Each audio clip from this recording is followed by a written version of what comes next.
Okay, so here's a picture of where we want to be.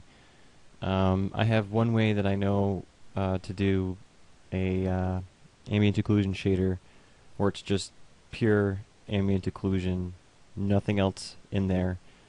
I want this to be rendered out completely separately, and I'm going to do it in a sort of less intelligent way, I guess. I'm not going to do this by passes and such. I just made a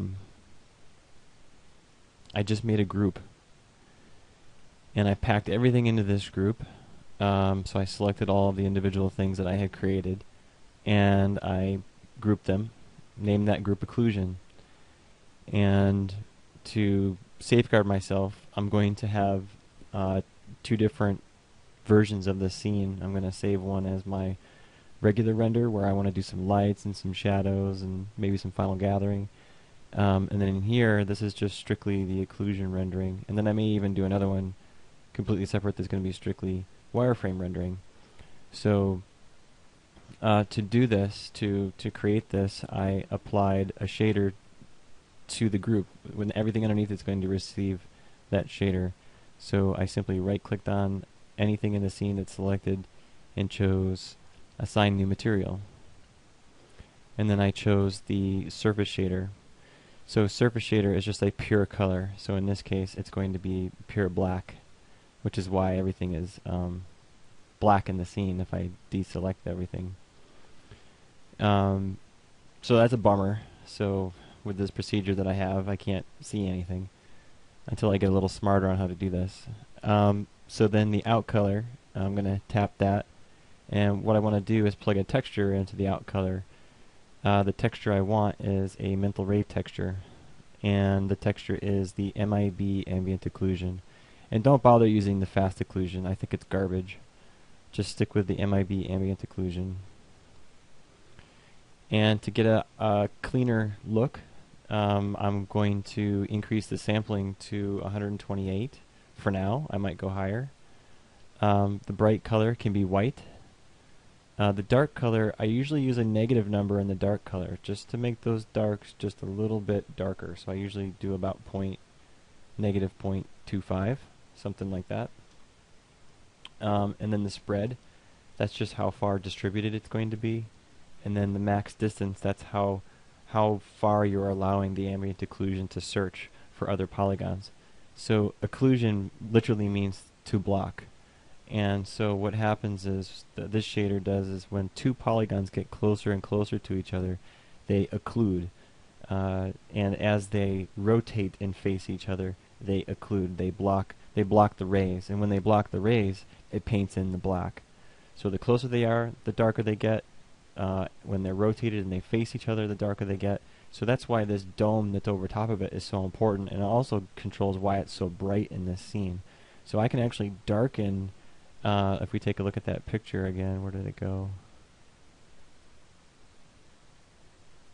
I can actually darken the top of the helmet and the cat and this super bright stuff over here by putting like bounce cards that are off camera. They're just like big polygons, and then like bring them close to the subject matter, so they kind of act like bounce cards, but they're more like occlusion cards.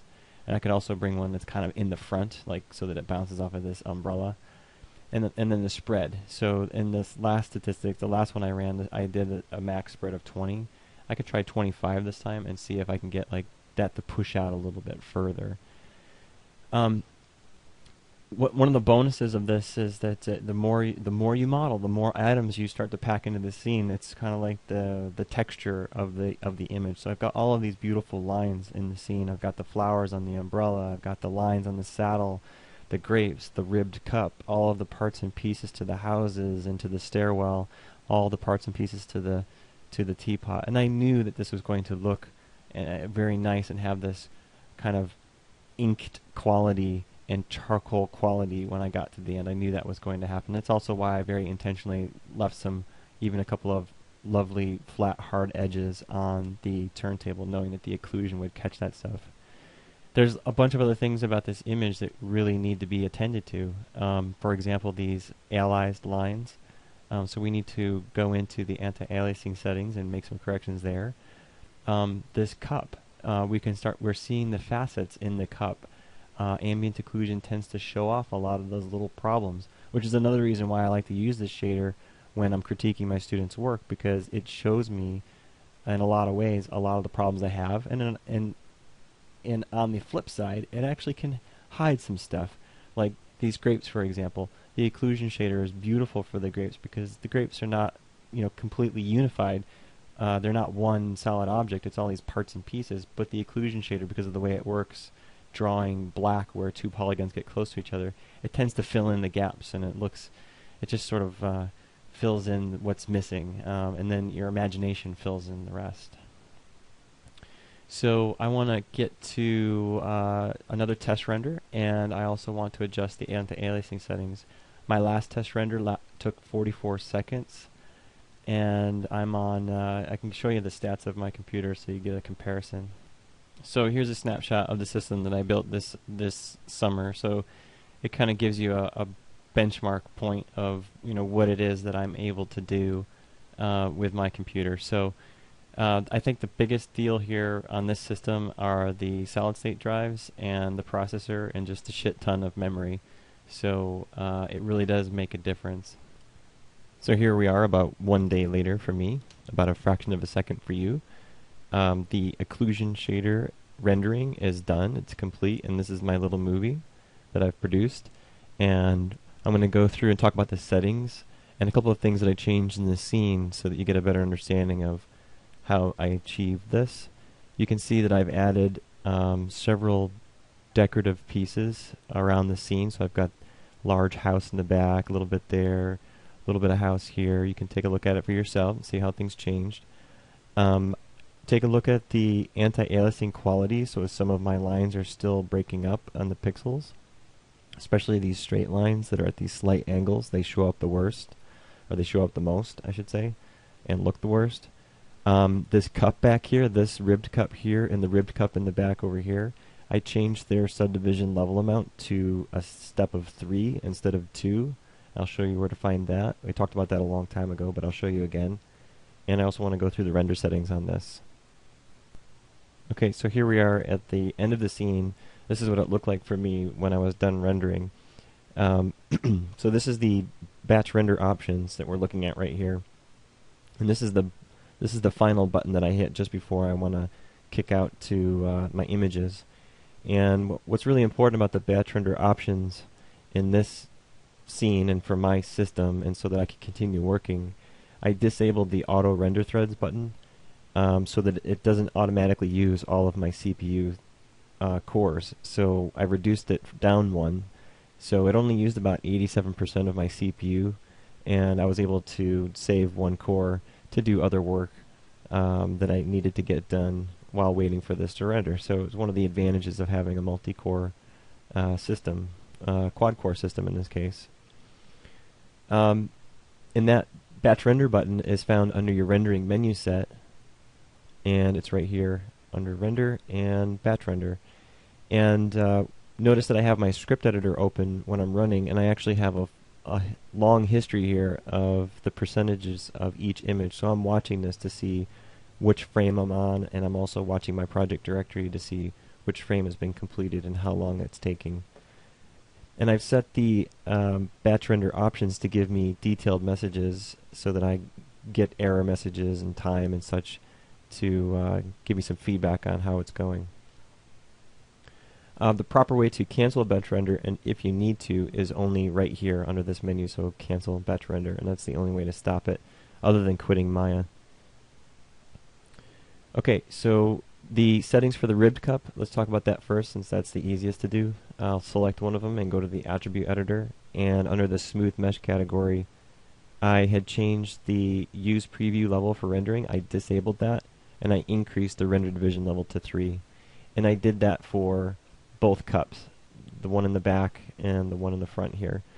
This is particularly important for models that have a very low poly count. So those cylinders were from very early in our modeling lessons, and I only had 8 sides to those cylinders when I first created them. So the facets of subdivision surface tends to show up more clearly on these lower polygon objects. So I had to increase it. It's one of the advantages of something like, say, the teapot. It's much more dense, has hundreds of more polygons, so I actually don't need to divide it as much. And so in the long run, it's actually cheaper to render a more complex model like the teapot than it is to increase the division level for something small like the ribbed cup. And even better, even worse for me actually down the road, because the ribbed cup is transparent and refractive, which I would ultimately like to render that. So what I'm going to do is convert it to a higher polygon count, but lower the subdivision surface amount. So I'm able to get a smoother look, or as smooth of a look, without exhausting the resources of my computer.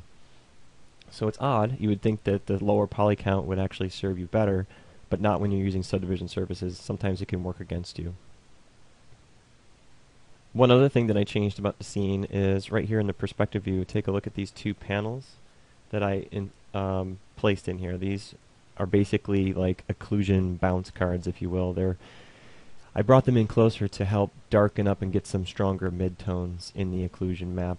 I'm not sure if I talked about those before, but they're basically off camera, so you can see they're just off of the frame of the camera, and they're just contributing a little bit of gray value to the work at the center. Another thing that I changed in detail, again, I don't know if I mentioned this earlier, so I'm just going to say it again, are these houses right here, and any other house in the scene. I actually ran the set normal angle on it again, and I set it to 89, and I hit apply for that, so that it makes sure that those objects show up reasonably smooth in the render, because I'm not using subdivision surfaces on those houses, and I'm not using subdivision surfaces on the stairwell. So I had to run that on those again. And each duplicate that I created, I had to run it again for some strange reason, but I had to do that to smooth them out. Okay, let's take a look at the render settings now. In here, and I'll just expand this. First tab, Common tab, I've created a file name called occlusion PNG because I had a couple different version tries. I tried Targa and I tried a couple others to see if there was any quality differences. I decided to go with PNG, and I defined the file type right here, of course, is the PNG file type, and I had a / to help separate, so this becomes my folder, and then turntable. I did a quality comparison between Targa and PNG for the occlusion render, and I found that upon close examination there was a negligible change. I did not see any change. So the significant difference and reason I went with PNG is that it was simply a fourth of the size in file size, so it's a much smaller file, and it's also more universal, so I can use it in more softwares. To composite the image together, you can use any compositor, so we're producing a sequence of 120 images. Oh yeah, and that's the other thing I changed. Instead of 240, I went with 120, just so that I could see it quicker. The compositor could be After Effects or Final Cut Pro or even Premiere. I chose to use the compositor in Softimage when I produced the movie. It comes with a compositor. It's pretty easy. Maya also comes with a compositor. It's called Composite, obviously. And I don't really like using that one, but it's actually pretty nice for those of you who don't have any other compositor, because it's going to come with your Maya download. I recommend installing it if you haven't already. My image size is HD 720, and my default light is off. Under features, I have it set to Ray Trace Primary Renderer, and I've disabled volume shaders, and I've changed faces to front.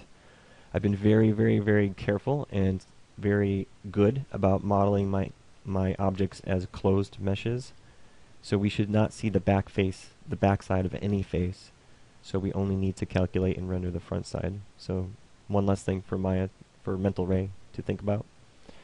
Under the Quality tab, I've changed the sampling to custom sampling. I did this specifically because the default is adaptive sampling, which tends to give me good results.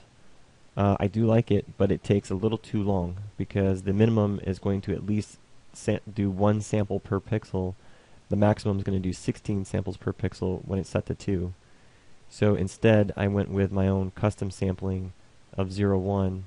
So I'm getting at least 1 sample per pixel and at most 4 samples per pixel. So there is a slight quality difference in the tiny little details, but negligible when you're just taking a look at the quality of models. If I was going to render to print, I would increase that, but that's the only reason I would. My anti-aliasing contrast I had slightly higher than I normally do. I normally use 0.125.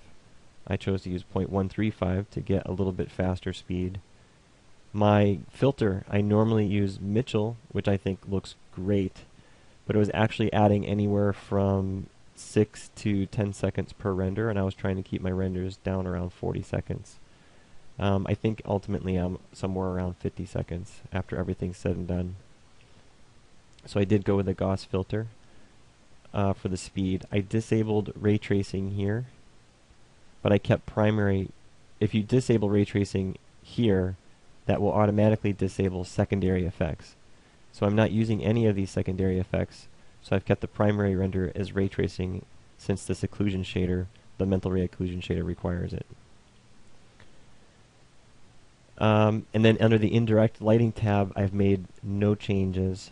I have a different scene where I'm using this stuff. So quality and a couple of changes in features and definitely changes in the common tab. So these are my settings. So here's a still image of what I want to do next. I wanted to have some color. I wanted to have it bright. I didn't want to have like really dark shadows, but I wanted to have some shadows in here to show off the form of the objects, and I just wanted to have something playful. So to create this, I went through on another duplicate of the scene. So I did like a save scene as from the occlusion scene, and I went through and I started reassigning all of the shaders I had previously created, plus creating new shaders. And I used the hypershade to assign them for those shaders that got repeated, like the shader that's on this post and on the post on the stairwell and on the wires, the pipe, the metal band on the mug, and the turntable. They all use the same shader. So I just go through selecting all the pieces that I want, and then I use the hypershade to assign that shader. So let's go to the hypershade here. And I've taken the time too, as I created these shaders, to give them names so that I don't lose track of what's what.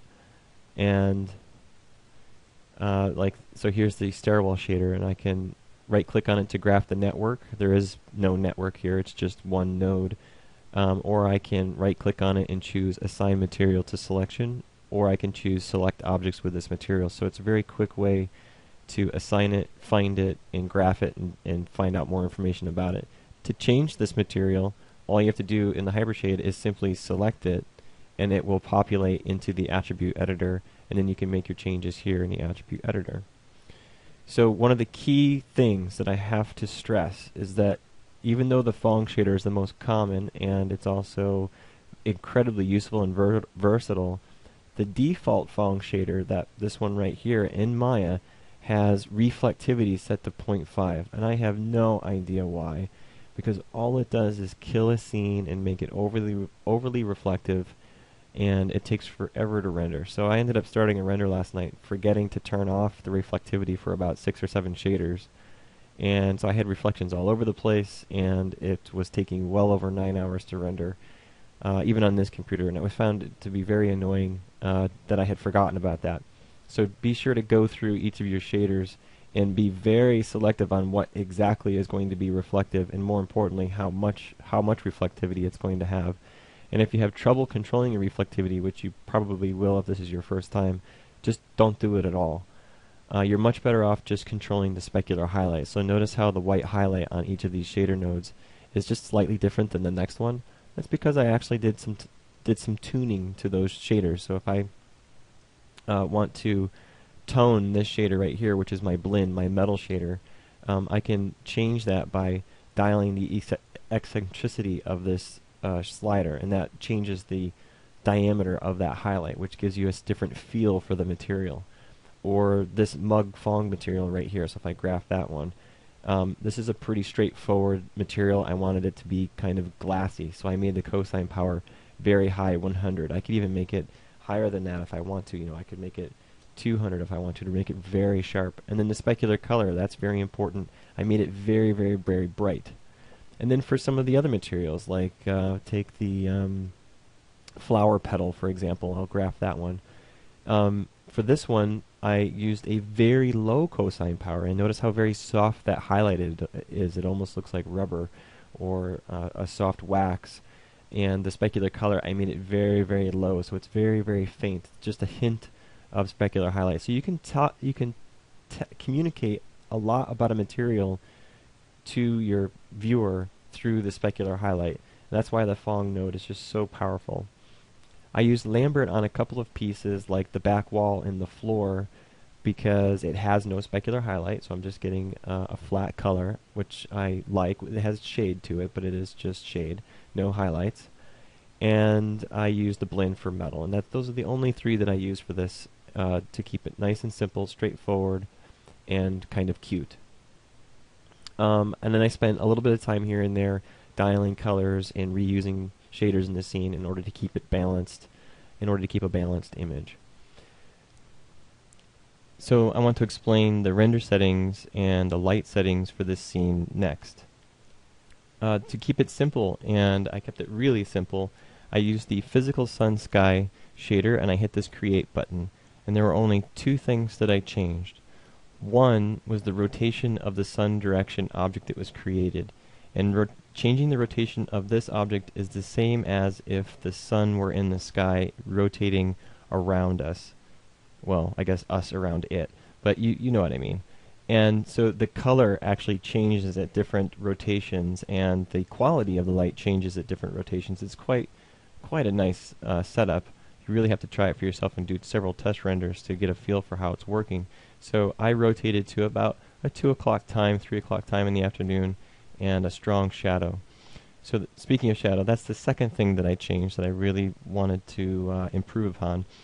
The default shadow quality is a soft shadow, or slightly soft shadow. So if you scroll all the way over to the MIA Physical Sun Shader tab, there is a parameter here called shadow softness, and I set it to 0 because I wanted to have sharp, crisp lines to go along with the sharp, crisp quality of edges that I have and line work that I have modeled into my pieces. If you soften the shadow, it just changes the quality from a bright, clear day to a slightly overcast day or a very overcast day, depending on how much you soften it. And the more you soften the shadow, the more you want to increase the samples, or at least reasonably, to remove the grain of the softened shadow and to distribute the shadow more evenly. So that is the only other setting that I changed, and that's it for the physical sun sky shader for my scene. To go along with the physical sun sky shader, I used final gathering. So if we take a look at that image one more time, notice on the inside of the cup that it's illuminated. The reason for that is the final gathering is having rays cast from the light source and bounces back into the cup, illuminating the interior, as well as other hard to light areas such as the undersides of the chin, the jaw, the undersides of the flowers on the umbrella, inside the mug, in between all the little crevices of the grapes. If it wasn't for final gathering, all of that would be pitch black. And I mean pitch black. Black as in I can't see my grapes, I can't see the detail inside the cup, none of that. So I wanted to have some of that information, visual information, back.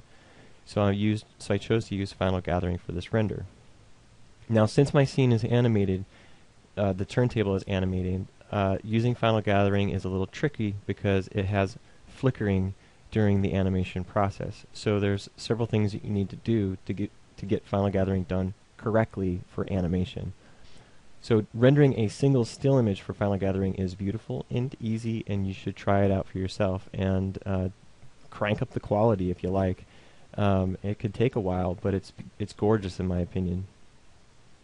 So for my test renders for this animation, accuracy is far too high for me to work with.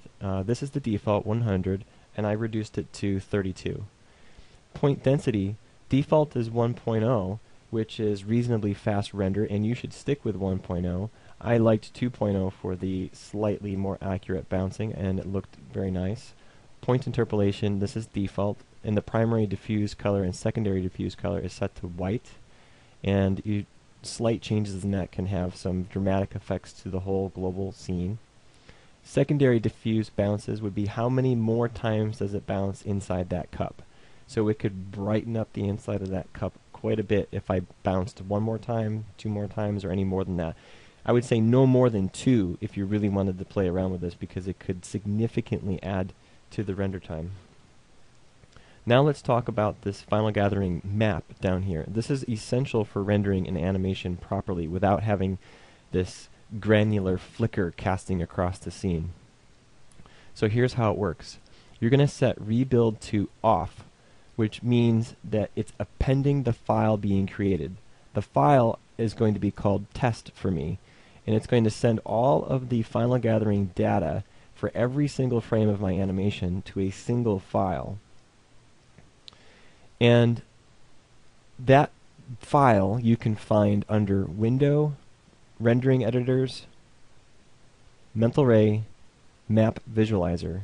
Open that up, and here's the name of the file that I've typed in here. So if I want this file to be here, I'm going to make sure that those two names are the same. If this file is, and I don't think that it's populated this path right here because I haven't actually rendered anything with this test file name.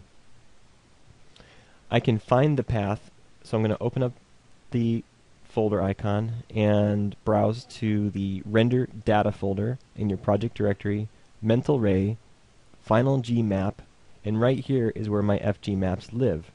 So the most recent one that I built was my FG map, which is 429 megabytes large. That's quite a big file for this tiny little scene of 120 frames. So you can see that building an FG map could be quite large. And by the way, this is exactly the process that you would want to do if you were creating an animation of like a camera flying through a piece of architecture and you wanted to use Final Gathering to help with the interior illumination of the scene. Probably want to do that. You have to go through this process. So I failed to do one thing here. What I want to do is paste the absolute path of my file right here under the primary Final Gather file. So I want to go get that path by going back to my render data, Mental Ray, Final G Map, and it's this absolute path right here. I'm going to copy that, close it, and I'm going to paste it right here, and then put a backslash and type the name of the file that I want to build. So I'm just going to type test, something like that, and I'm going to make sure it uses the same name here, something like that. Okay, now that that's done, all you need to do is go to the Features tab, under Render Mode, set it to Final Gathering Only, and then go to your Batch Render option box, set the amount of threads that you want, or you can just check Automatic. I'm going to set mine to 7, and hit the Batch Render button. And now it's kicking off, and it's going to go through the entire sequence, rendering each one. I did a little bit of research, and I found some people online felt that for camera fly-throughs that you could get away with rendering every 5th frame or every other frame, depending on the speed of the camera. So we might be able to get away with that as well, and it's worth checking out and diagnosing. The way to diagnose it, and let me cancel this batch render. The way to diagnose this is under the indirect lighting, and way down here at the bottom is this thing called Enable Map Visualizer. So when you enable that, you will have little tiny dots appear all over the frame right here in the viewport, showing you all the different points at which Final Gathering is hit. And if you see large gaps between one frame and another on your Final Gathering points, then you want to take the time to render more, and with this rebuild set to off, every time you render an image, it's Final Gathering, Mental Ray is sending that data to the Final Gathering file. Alright, so assuming you went through all of that sequence and you've built the file and it's nice and large now, you want to use that file. So you're going to go to your rebuild and set it to freeze. Freeze means don't write any more data to the file, read data from the file. And using the absolute path like I've typed in here confirms that that data will be read from it. Then go back to your Features tab and set the render mode back to normal. Now go through and hit your batch render again, and it will render your sequence normally, sending all of your new files to the file path that you've defined and name the file that you've defined earlier. So there we go. And make sure your frame padding is set back to 1 or whatever you're trying to achieve in your rendering. So that should wrap it up for what you need to know on your final gathering quality and to prevent flickering. And I recommend that you do your own searches on Google and other places. Dig in the manual. Well, the manual I don't think is terribly useful for this sort of thing. I think you need to hear it from other folks and maybe see some other examples. And it's going to be the same in any other software too, like Softimage, for example. This process is very similar for producing a proper FG map, proper final gathering for an animated scene. And if you're only rendering still images, you don't have to go through any of this junk. You just set the rebuild to on, and it'll constantly rebuild that file. And then finally, let's take a look at the quality tab for this rendering, for the rendering of this image right here. Let's take a look at the quality tab. I used adaptive sampling 02, so I went with the default. My anti-aliasing contrast 0.15, slightly higher. Filter Gauss.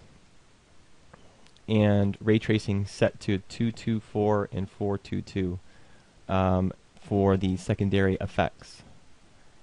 Under Features, I have Final Gathering is enabled, which is also automatically turned on in the indirect lighting tab.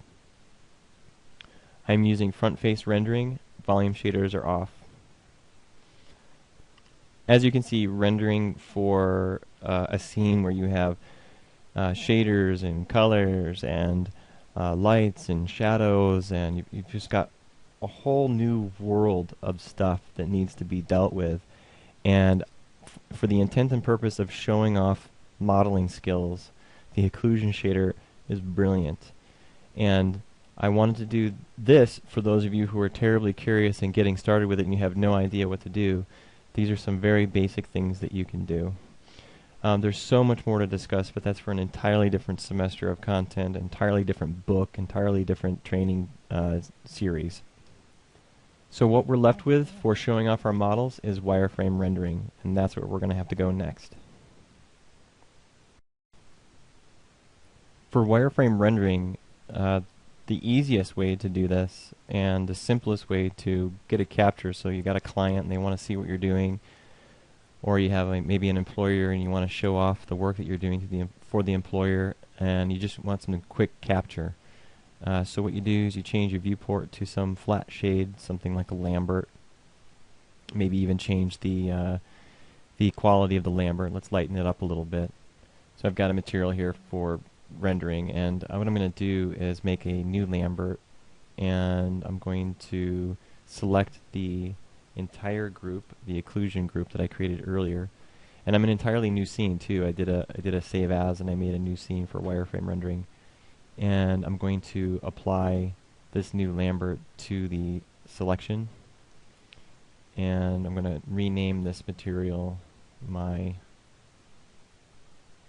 wireframe matte for material, and I'm going to then lighten it up a bit to just lighter tones, something like that, so it's a bit easier to see those wireframes on top of it. Very similar to what I like to use when I'm modeling. So all you have to do is go to your animation tool, or maybe not even there, I think it's in the Windows, and we're looking for Play Blast and the option box for Play Blast, and we're just going to do a screen capture of this viewport. So this is what you would do if you're maybe sending out animation dailies. Also nice for showing off wireframes quickly. So we can choose some settings here. We can use don't show ornaments. That would be like little things in the viewport. Don't show the ornaments. let's capture the view and set the format. So let's do AVI, and I'm going to use my TechSmith codec since I bought that software, so I'm going to use that codec. And then from here, scale, we'll just say 1.0 for the full scale. Frame padding, every frame, and save the file. Yes, save the file, and browse to a location to save it. So it's going to put it in my directory, movies directory, and I can give it a name. We'll just call it test, and hit play blast, and it'll take a picture, and it should kick it up, and there it is. So that's about as easy as it gets for capturing a wireframe. But if you want something that has shaders and a little bit of quality and something that we can multiply on top of the ambient occlusion, we have a few more steps to go through. So that's what we're going to do next. So the right way to render a wireframe, in my opinion, is where you can see the wireframe on top of your proxy subdivision surface mesh, and similar to what we see here in the viewport, but as a render with a higher quality that we can then multiply that in the compositor on top of our ambient occlusion render. So we're render from the same camera and capture those wires. So no shading, just the wires themselves. So even with this Lambert shader, we have some shading to it. I don't want that at all, actually. I just want pure white and the black lines. So here's the process to do this in Maya, which seems to be a bit intense just to capture wireframes, but is the most accurate looking. So what it does is it helps show off the hard work that you've done in modeling for your subdivision surfaces, and at the same time be able to show off the base wireframe. So the easiest objects for this to do on are the houses. What we're going to do first of all is go into the render settings, and we're going to change the render engine that we're going to use. By the way, I'm in a different file altogether. I've saved this as a occlusion. I've saved this as a turntable wireframe file, saved from the original occlusion file. So everything's still the same. I just have a new file name, so I'm going to be changing all these stats. So I didn't want to have to overwrite that data. So anyway, as I'm saying, the render engine we're going to use is going to be it's going to be Maya Vector, and underneath the Maya Vector tab, you want to scroll down near the bottom and choose Include Edges, and you want to checkmark Edge Detail. So let's just take a picture of what's right here in front of us to see what happened. I already did the umbrella, so what you'll see. When I select this umbrella, you see how it's this huge amount of detail, but I'm only going to be rendering the hard edges, so here's what it looks like. Okay, so this is what we're getting. So notice that in the house, even though it doesn't use subdivision surfaces, it's not showing all of the wireframe, it's only showing the edge detail. Whereas this umbrella, even though it has that huge amount of polygons, it's only showing the edges that I've hardened, or where I set the normal angle of those edges to 0, which is a technique I used earlier when I was modeling, because I like to set the polygon edges to a normal angle of 0 degrees so that I can see those facets while I'm modeling, like I did with the cat. So what I'm going to do is go through a process showing you how to set this up. So let's start with the hair piece for the wood doll. First of all, I'm going to turn off the subdivision surface proxy, so that means I'm going to hit number 1, and I'm going to select all of the edges. So just marquee over all the edges for that object, and go to Create, Set, and go ahead and tear this window off because we're going to use it a lot. Quick Selection Set, and just call this wireframe, and hit OK. And then you're going to go to Object Mode and select the object in Object Mode. And you're going to hit number 3 again to go to Subdivision Surfaces.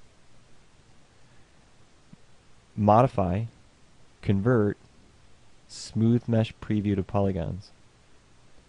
So now we're in full polygon mode, but now we're seeing the the curvatures of our sub D. So this is all just polygons, no subdivision surfaces here. Then you're going to, with it still selected, go to Edit, Quick Selection Set, and let's do Wireframe 1, my most recent wireframe. And then you're going to go to Normals. You can either choose Harden Edge, or you can choose Set Normal Angle to 0, which is the same thing, and hit Apply. Then, because our render engine is already set up, when we render this one, you can see that the wireframe is showing up just the way we had modeled it for the wood dowel. And you can see why it is that I've saved a completely separate scene for this. It's because one by one I'm going through my models and I'm increasing the polygon count by 4 times, 16 times higher, and I'm going to go through each mesh that subdivision surface is used on it and do this. And for the meshes that don't have subdivision surfaces, such as the houses, simply select all of them, all of that object, and select all of the edges of that object. Just go into edge mode for all of that. At least I'll do one at a time, and then set the normal angle to harden edge.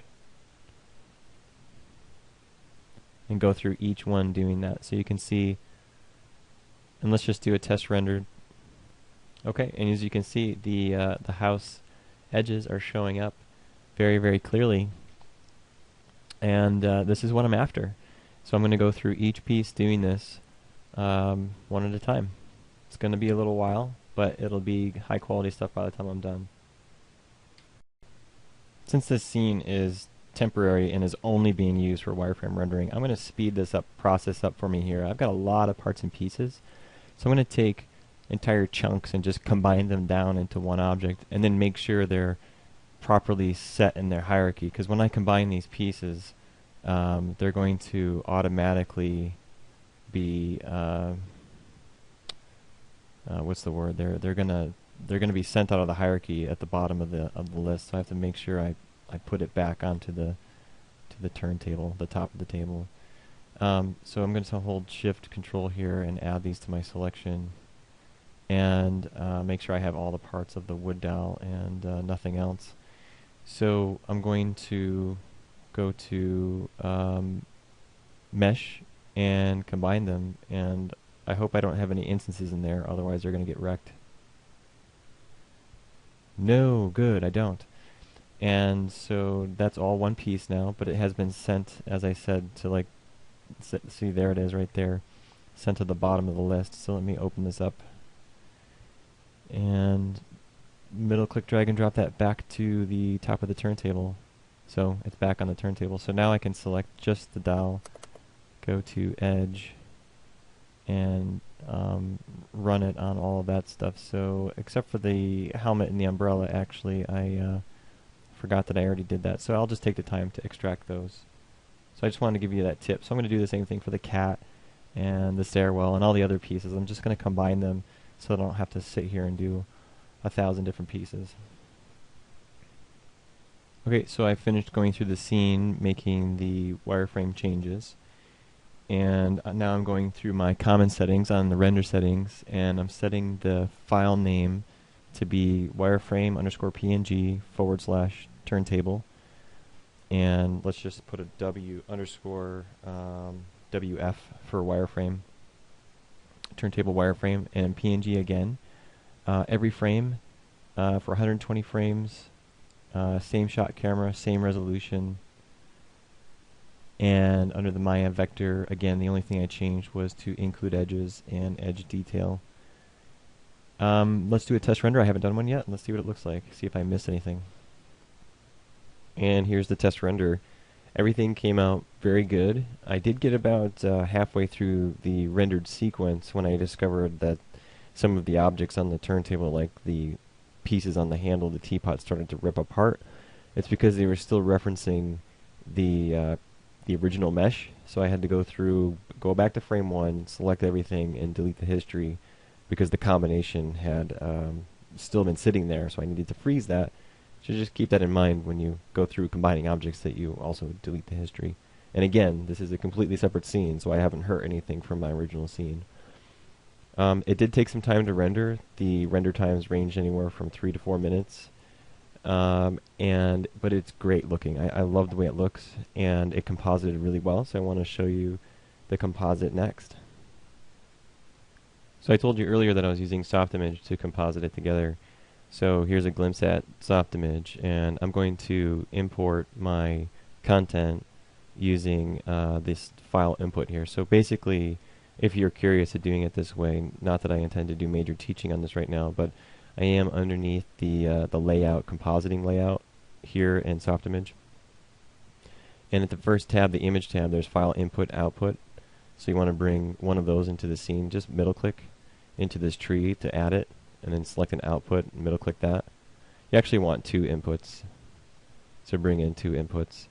And then you want a composite tab. You want a math composite. Bring one of those in. So all 3 of these are going to get tied together. So just plug them in like this. Then I'm going to double click the file in, and I'm going to hit the ellipsis icon and search for my project, and it's sitting right here. And I'll go get the wireframe. So there it is, and then we'll do the same thing for file in and bring in the occlusion. Just go up. And here's my occlusion. And then in the math composite, hit this little V icon to see the math composite, and hit the E icon to open up this property window, and switch the math operation to multiply. And there you go. You got wireframe over top of your occlusion. You go to your file output, open that up, go to your format options tab in this one. Make sure it's 1.0 and make sure it's 24 frames per second, because that's what we keyframed at in Maya. Under the file output, choose the format, which would be, for us, it's going to be, well, for me, it was a sequence of images. For you, it'd probably be an AVI or a QuickTime. QuickTime's right here too. And then you pick your codec, so whatever codec you have. And then you set the frame range. So the frame range for me is 120. And I make sure that the entire scene is 120. And then you just hit this button right here, and and then you define where it's going to be. Define the location of where to save it. So again, I'm going to hit up to go into my Maya, and I'll just make a new folder. I'll call it temp for now, so I can trash that. Go inside temp and hit OK, and then when I hit render, it'll take a moment to spit that out. Okay, it's complete, and then I can open up my browser and go and there it is sitting right there. Double click it and you got yourself a movie. So it's that easy. Well, in Softimage it's that easy, and you could use the composite program that comes with Maya, After Effects, Premiere, and for still, I think even Photoshop brings in animation sequences now, so you can probably do it in there. So there's a lot of different places. Basically, you're just trying to multiply, which will strip out the white and leave you the black, and that's the trick. And to be fair and show you how I produce the images I've used throughout the training, I did a series of gradients and math composites to blend in different colors and ultimately do a little vector paint, a little blur on that, so that I could then have like a little dark spot for my text to show up on top of it. So I was able to produce all that stuff right here in post process. So post rendering, that's how it's done.